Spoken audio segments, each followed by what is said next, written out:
Vamos abrir aí as Institutas da Religião Cristã, no capítulo 1. Capítulo 1, né? É bom lembrar que as Institutas é dividido em 4 livros. E esses livros são divididos em capítulos, ok? Então, nós vamos estudar, à medida do possível, os capítulos que cada tomo apresenta. São 4 tomos, ou são 4 livros. Na verdade, tanto a edição da Unesp quanto a edição da Afilire traduziram as Institutas da versão clássica do latim para as suas respectivas línguas. E essa divisão, né, ela foi feita em 2 tomos. Tomo 1, tomo 2, ou seja, livro 1, livro 2, ok? Quando fala tomo 1, a gente está no tomo 1, aí geralmente isso compreende do primeiro livro das Institutas até metade do livro terceiro.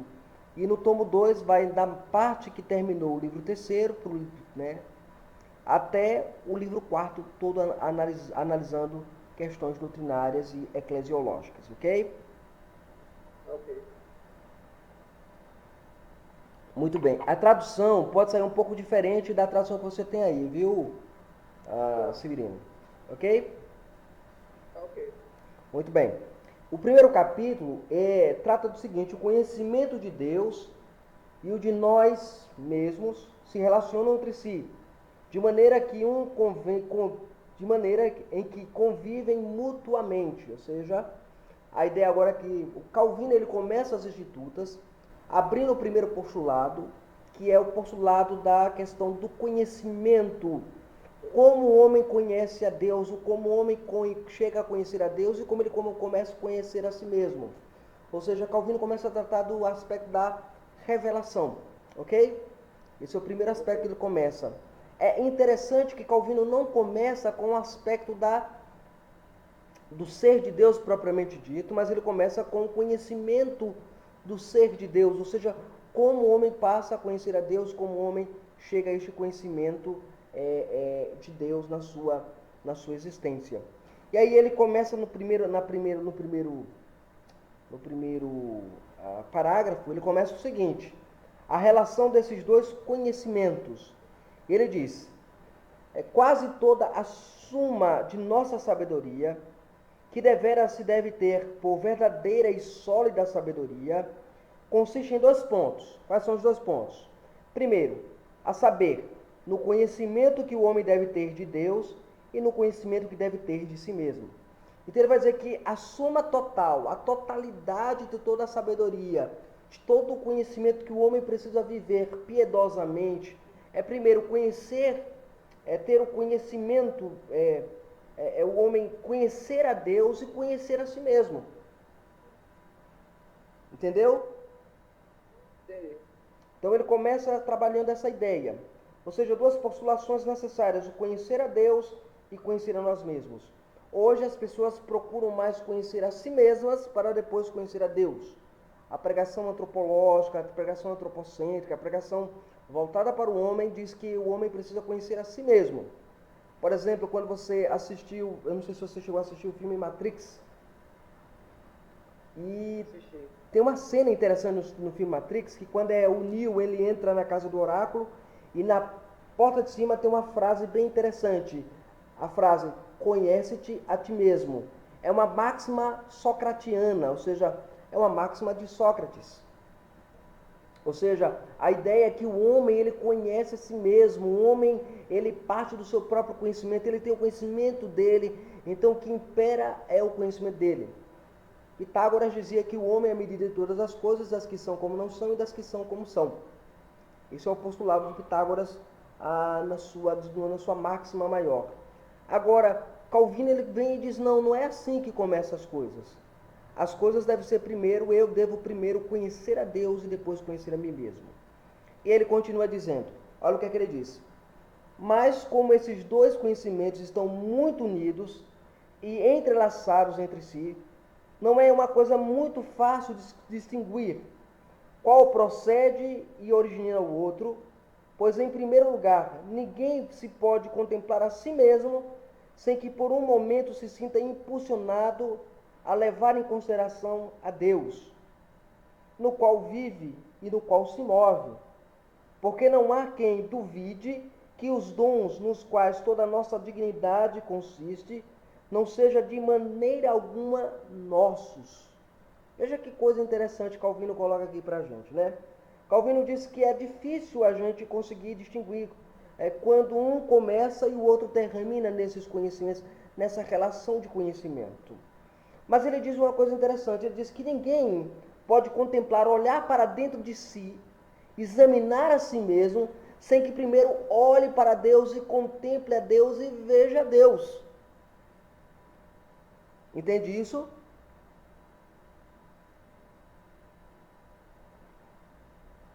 Severino? Oi, eu estou ouvindo. Ok? Então, é interessante isso aqui. Ele coloca isso para nós de maneira muito interessante. E ele vai dizer assim, não há também quem duvide que nenhum dos dons que nós temos pertence a nós. E ele continua. E ainda mais, o mesmo ser que temos e o que somos não consiste em outra coisa, senão em subsistir e estar apoiados em Deus, ou sustentados em Deus, ou dependentes de Deus. Então Calvino ele pega este homem que se acha alguma coisa e o entrega aos pés de Deus. O coloca lá, dizendo, olha, o seu problema, a sua dificuldade, você deve partir não de você. Ou seja, a realidade do mundo, a sua cosmovisão mundana, não deve partir de você. Não é você que interpreta o mundo, mas é Deus que interpreta você e o seu mundo. Ok?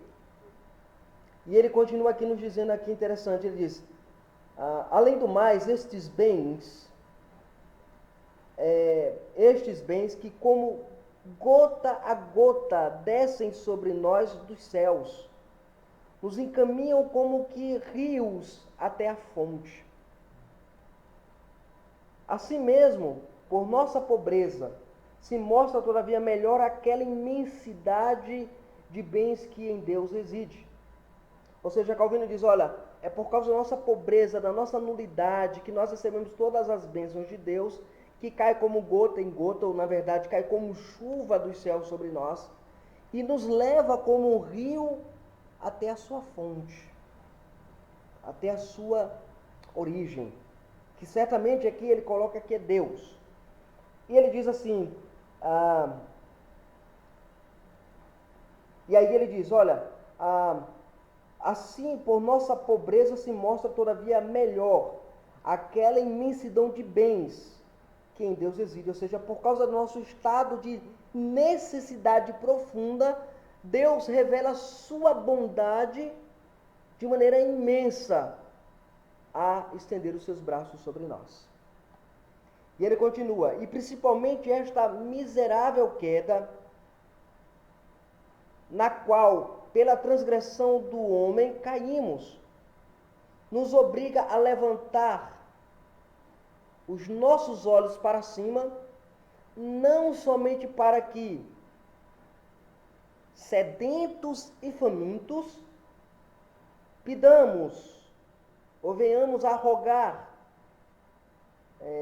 dali, ou seja, do alto, tudo aquilo que nos faz falta, mas também para que, despertados pelo medo ou pelo temor, aprendamos a humildade. Veja que coisa fantástica, né? Ou seja, enquanto a teologia moderna ela é antropocêntrica, Calvino é extremamente teocêntrico e mostra o quanto o homem é depravado, o quanto o homem é necessitado de conhecer a Deus. E aí ele diz, porque como no homem se acha todo um mundo de misérias, depois de haver sido despojados dos dons do céu, nossa nudez, para a grande vergonha nossa, descobre uma infinidade de opróbrios. Por outra parte, ou por outro lado, não pode por menos que ser tocado cada qual da consciência de sua própria desventura, para poder, pelo menos, alcançar algum conhecimento de Deus. Ou seja, o homem ele está num estado tão depravado, tão arruinado, que ele precisa ter a consciência ferida para levá-lo ao conhecimento de Deus. Assim, diz Calvino, pelo sentimento de nossa ignorância, de nossa vaidade, de nossa pobreza, de nossa enfermidade e finalmente perversidade e corrupção própria, reconhecemos que nenhuma outra parte, senão em Deus, a verdadeira sabedoria, firme virtude, perfeita abundância de todos os bens, pureza de justiça, pelo qual certamente nos vemos impulsionados por nossa miséria a considerar os tesouros que há em Deus. E não podemos, deveras, ter a Ele antes de começar a sentir um descontento conosco. Veja que coisa, assim, profunda que Calvino coloca aqui para a gente.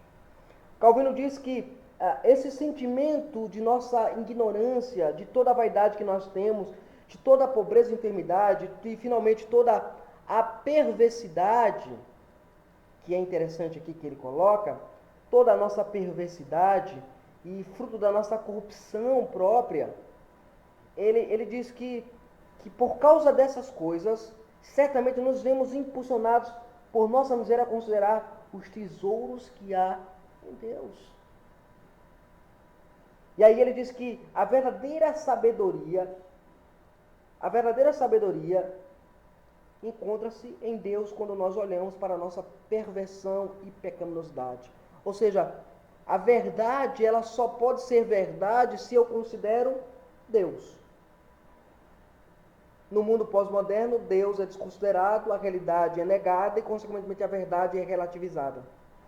Entende como Calvino coloca isso aqui? A verdadeira sabedoria que o homem precisa está no conhecer a Deus, ou a verdade precisa ir até Deus.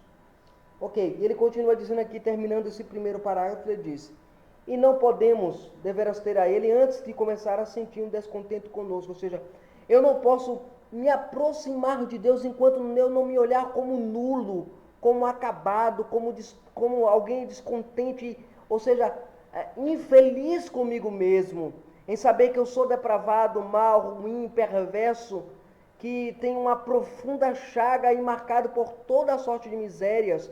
Enquanto eu não contemplar isso, enquanto eu não olhar para isso de fato, eu não vou conseguir contemplar a Deus, a sua honra, a sua glória e a sua majestade.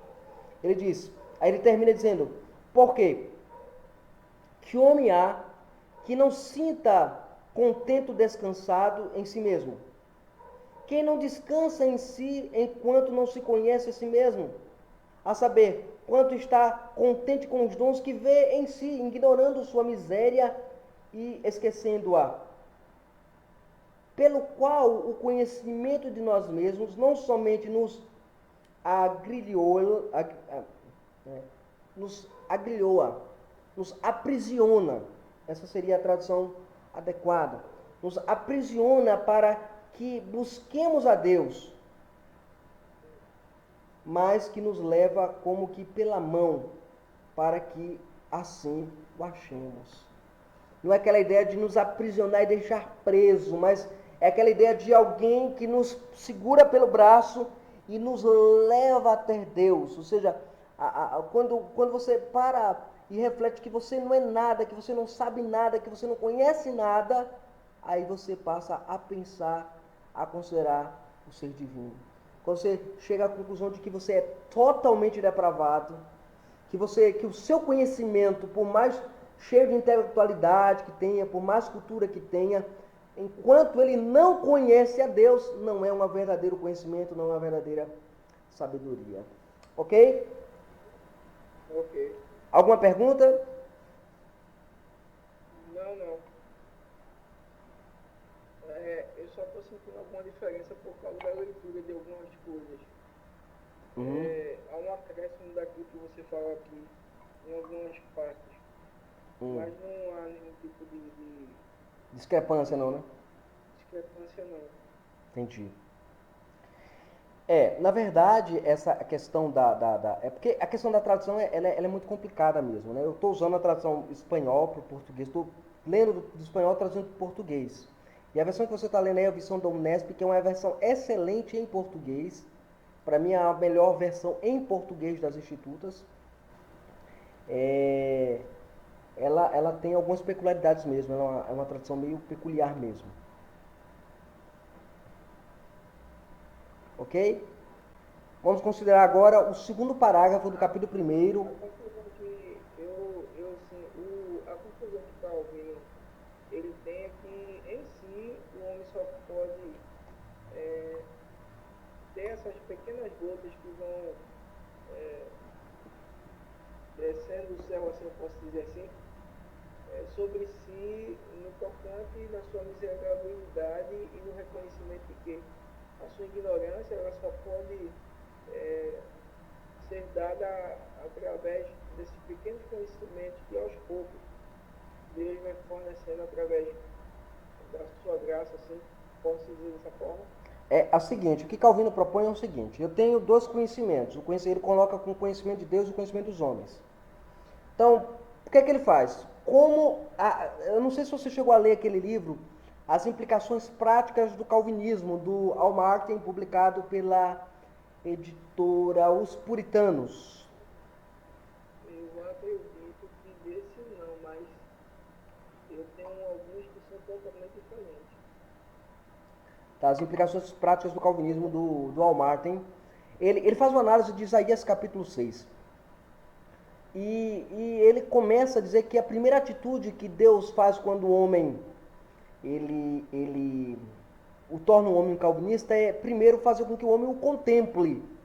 E ele pega a experiência de Isaías e e mostra que Isaías foi até o templo e contemplou a Deus e viu a Deus em toda a sua majestade. Então, basicamente o que Calvino está dizendo aqui é mais ou menos o que Calvino propõe aqui nesse primeiro parágrafo das Institutas, quando ele abre. Ele diz, olha, se você quer ter a verdadeira sabedoria, você primeiro precisa contemplar a Deus, porque quando você contempla a Deus, você percebe a sua miserabilidade, ou seja, pega agora o exemplo de Isaías. Isaías vai ao templo e vê Deus reinando. No verso 5 diz, ai de mim, estou perdido, eu estou nulo, porque eu vi o rei e os meus...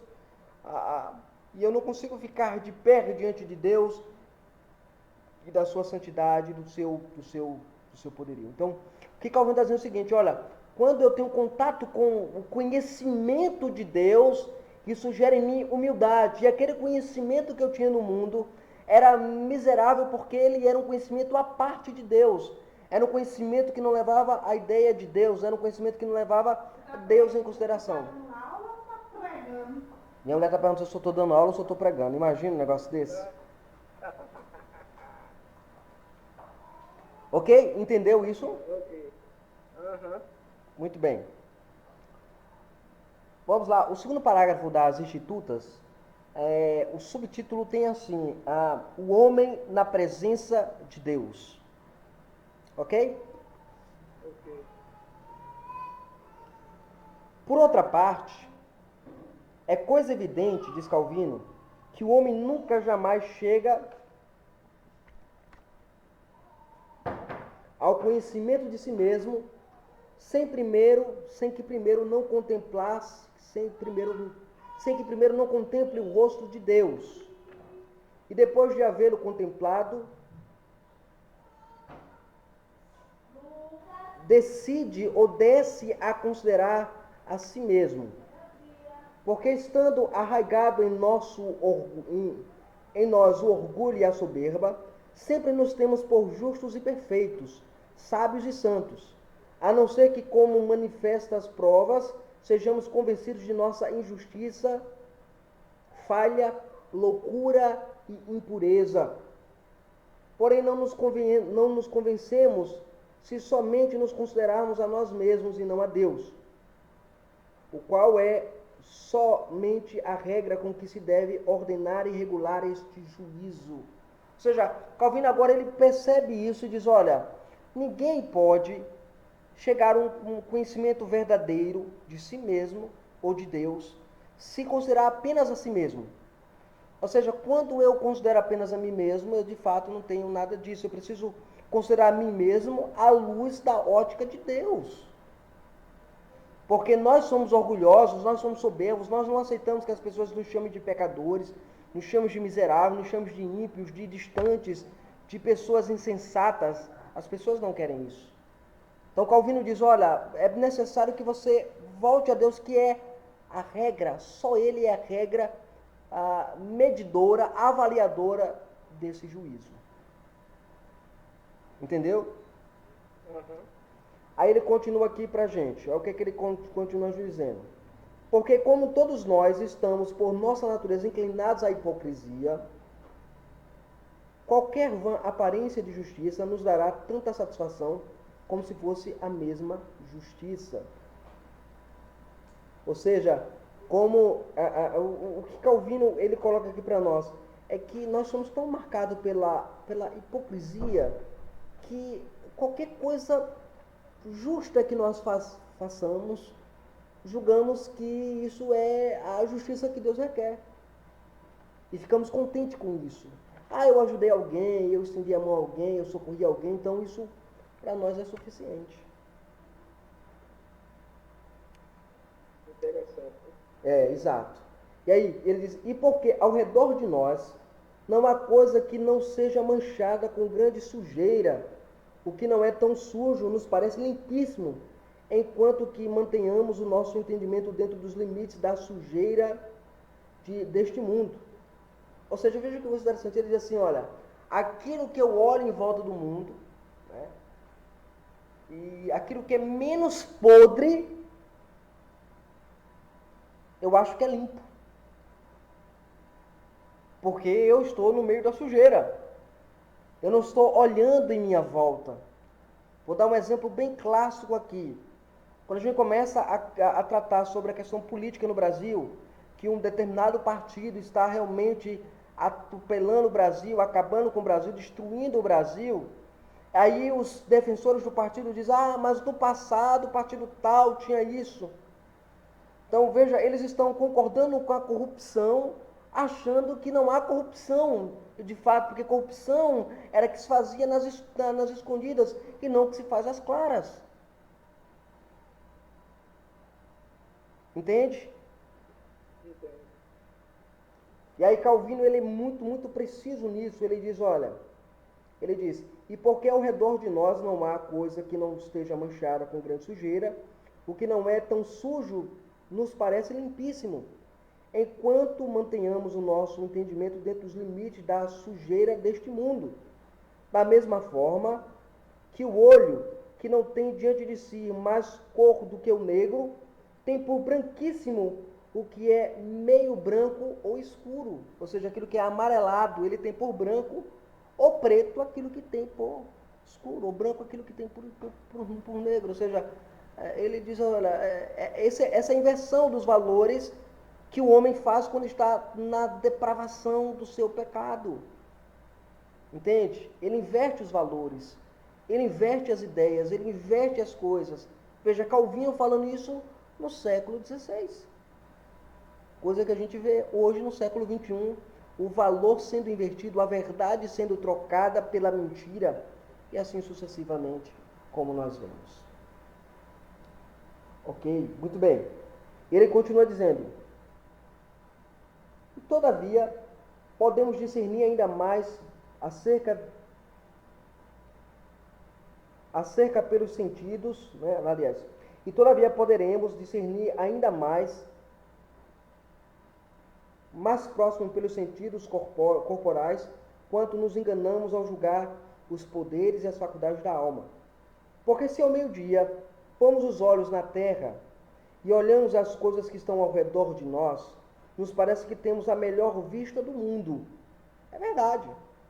Ao meio-dia, quando nós olhamos as coisas, achamos que as coisas estão realmente no seu devido lugar, a melhor vista do mundo. Porém, quando nós levantamos os olhos até o sol e o olhamos fixamente, diz Calvino, aquela claridade com que víamos as coisas as coisas baixas, ou seja, as coisas da terra, é logo de tal maneira ofuscada pelo grande resplendor, porque eu estou contemplando o sol agora, não estou mais olhando para as coisas, que nos vemos obrigados a confessar que aquela nossa sutileza com que considerávamos as coisas terrenas não é outra coisa senão pura tonteira ou pura tolice quando se trata a olhar o sol. Ou seja, Calvino diz, olha, aquilo que você vê de bom no homem não é nada. Se você contemplar a Deus, que é o sol de todo o entendimento que nós precisamos, é claro. Então ele vai nos iluminar, vai nos orientar, vai nos dizer como caminhar, como avaliar agora a natureza humana. E aí é isso que ele vai dizer agora no próximo parágrafo, porque veja o que ele diz. Ele diz, da mesma maneira, acontece em consideração das coisas espirituais. Porque enquanto não olharmos mais que as coisas terrenas, satisfeitos com a nossa própria justiça, sabedoria e poder, nos sentimos muito ufanos, né? Muitos orgulhosos. E fazemos tanto caso de nós que pensamos que já somos semideuses. Porém, ao começar a pôr o nosso pensamento em Deus e a considerar como e quão esquisita seja a perfeição de sua justiça, ou, aliás, quão esquisita que seria quão estranha, né? Quão estranha seja a perfeição de sua justiça, sabedoria e poder, a qual nós nos devemos conformar e regular, o que antes, com um falso pretexto de justiça, nos contentava em grande maneira, logo nos abominaremos como uma grande maldade. O que em grande maneira, por sua aparente sabedoria, nos iludia, nos atestará como uma extrema loucura. E o que nos parecia poder se descobrirá que é uma miserável debilidade. Vês, pois, como o que parece perfeitíssimo em nós mesmos, em maneira alguma tem a ver com a perfeição divina. Ou seja, Calvino diz, para eu poder avaliar tudo de maneira correta, eu devo filtrar tudo pelas lentes de Deus. Isso é chamado de cosmovisão. Então, Calvino trabalha a ideia da cosmovisão que a igreja hoje está badalando aí em cursos e tudo mais, mas Calvino já tratava disso a partir das Institutas. Ok? Ok. Alguma pergunta? Não. É porque a gente percebe que ele é muito mais, ele filtra melhor a ideia desse conhecimento de Deus, ele resume isso com palavras mais sólidas. Sim. Ele não desfragmenta o que ele pensa, ele fragmenta, acumula ao ponto de quando ele despeja, ele tem que fazer isso de forma homeopática. Talvez exato. Como nós vimos no primeiro parágrafo, ele fundamentou a ideia, né, filosoficamente. No segundo momento, ele vai pegar essa ideia e vai desenvolver ela a partir de ilustrações, né, ele trabalha as ilustrações. E o terceiro parágrafo, ele vai pegar agora a escritura e trazer fundamentos bíblicos para aquilo que ele havia dito anteriormente. Entendeu? Entendi. Ele vai agora valer-se agora das escrituras para fundamentar o seu entendimento daquilo que ele acabou de ensinar aqui. Ele vai colocar no terceiro parágrafo exemplos das escrituras. É o terceiro parágrafo que ele vai tentar abordar e assim nós encerramos a nossa aula de hoje, ok? Tá ok. Ok, exemplos da Sagrada Escritura. Daqui procede aquele horror e espanto com que, segundo dizem muitas vezes na Escritura, os santos têm sido afligidos e abatidos sempre que sentiam a presença de Deus. Porque vemos que quando Deus estava distante deles, se sentiam fortes e valentes. Porém, enquanto Deus mostrava sua glória, eles tinham temor e tremiam. Essa seria a tradução aqui. Como se sentisse o desvanecer e morrer. Daqui se deve concluir que o homem, veja que coisa interessante, nunca sente deveras sua baixeza até que se veja frente a frente a majestade de Deus. Show de bola, cara. Show de bola.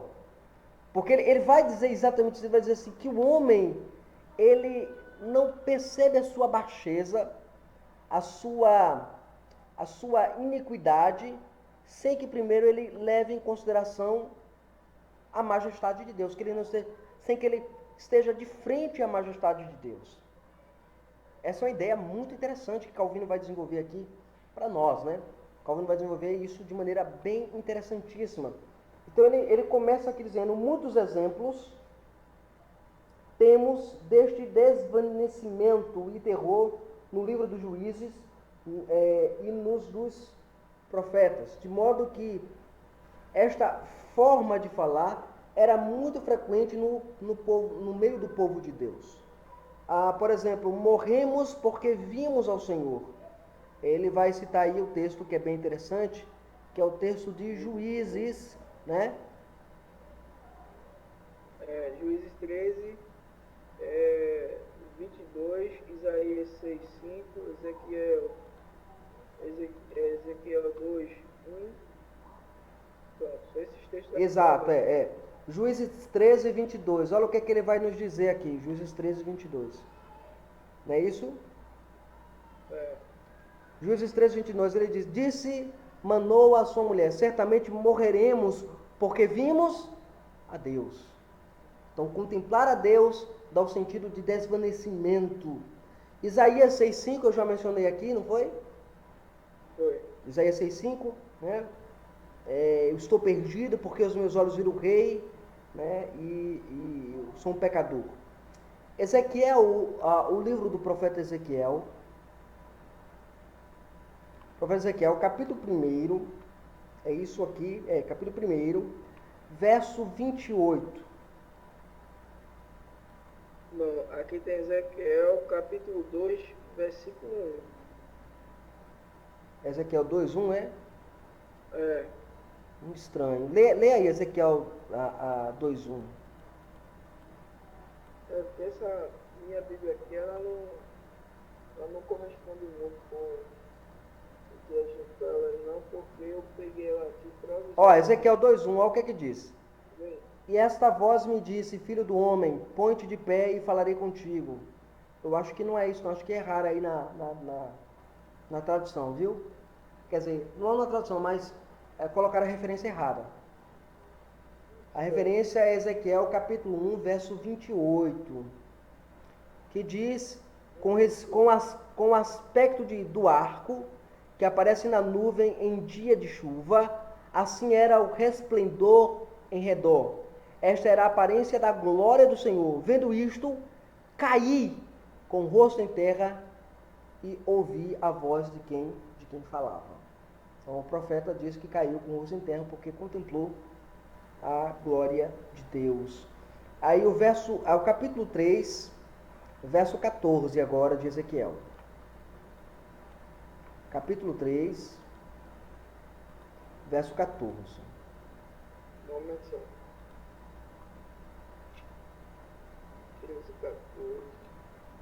3,14, viu? 3,14. 14. Certo. Diz assim.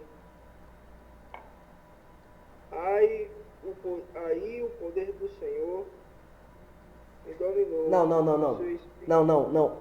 É o capítulo 3, verso 14. É o versículo 14 mesmo. Sabe por que é? Porque minha Bíblia não é convertida não, cara. Ela é a linguagem de hoje. Ah, a linguagem de hoje, tá, entendi. Deixa eu ver pelo menos na bichinha. Aham. Deixa eu ver na bichinha. Fácil não.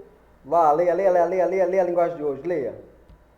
Aí o poder do Senhor me dominou e o seu espírito me levou dali.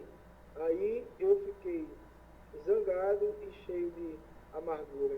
Misericórdia. Que tradução horrível, cara. Olha o que diz, ó. Então o Espírito me levantou e me levou.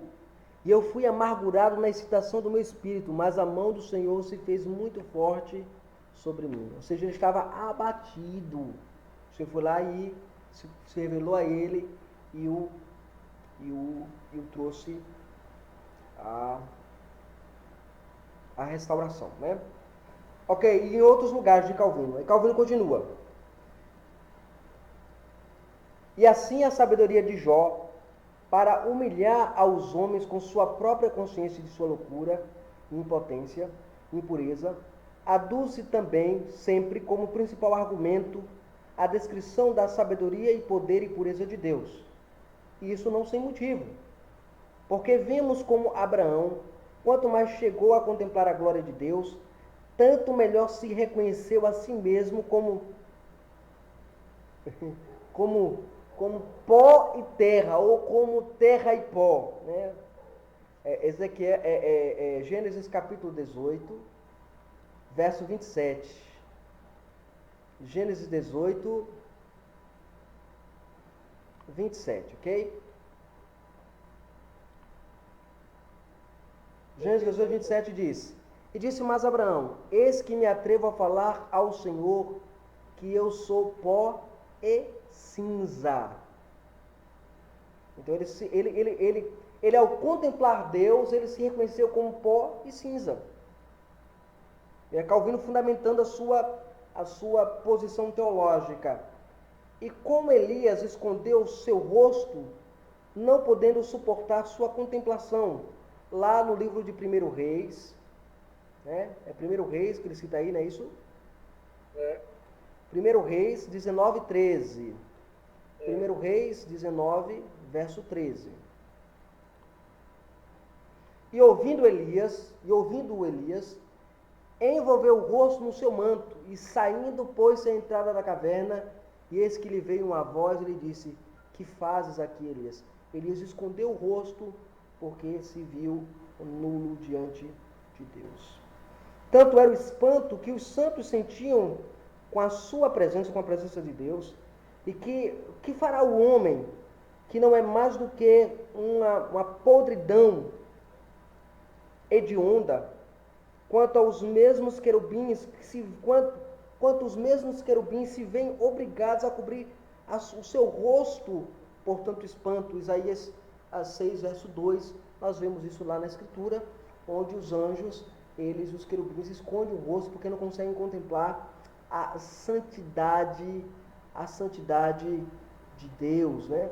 Isaías capítulo 6, verso 2, que diz: Serafins estavam por cima dele, cada um tinha 6 asas, com 2 cobriam o rosto, com 2 cobriam seus pés, e com 2 voavam. Por isto o profeta Isaías disse que o sol se envergonhará e a lua se confundirá, quando reinar o Senhor dos Exércitos. Isaías 24, verso 23. Isaías 24, verso 23. Olha o que Calvino cita aqui: a lua se envergonhará e o sol se confundirá, quando o Senhor dos Exércitos reinar no monte Sião, em Jerusalém, perante os seus anciões, e haverá glória. E Isaías 2, versos 10. Isaías 2, versos 10 e 19. Olha o que diz o verso 10 aqui: Vai, entra nas rochas e esconde-te no pó, ante o terror do Senhor e a glória de sua majestade. E verso 19 vai nos dizer o seguinte, olha o verso 19 dizendo aqui para nós o seguinte: Então os homens se meterão nas cavernas, nas rochas, nos buracos da terra, ante o terror do Senhor e a glória da sua majestade, quando ele se levantar para espantar a terra. Ou seja, saber, ao mostrar a sua claridade, né? Diz Calvino, aqui falando sobre Deus, ao mostrar a sua claridade aqui, ele continua, né? E ao fazê-la resplandecer mais, o mais próximo, o mais claro do mundo, o mais claro do mundo estará em comparação com ela em profundas trevas. Portanto, ainda que entre o conhecimento de Deus e de nós mesmos haja uma grande união e relação, a ordem para o reto ensino requer que tratemos primeiro do conhecimento de Deus, do conhecimento que de Deus devemos ter, e logo do que devemos ter de nós mesmos. Então, primeiro seguir o conhecimento de Deus e depois conhecer quem é o homem. Então, primeiro começa com a teontologia, ou começa com conhecer a Deus e depois conhecer a nós mesmos. Ok? Ok. Alguma pergunta? Não. Eu só estou vendo aqui, ver se eu consigo baixar esse livro em espanhol. Acho que quando eu vou fazer, botar ele para tradução, eles não correspondem. Não, ele não vai fazer tradução não, viu? Deixa eu botar no grupo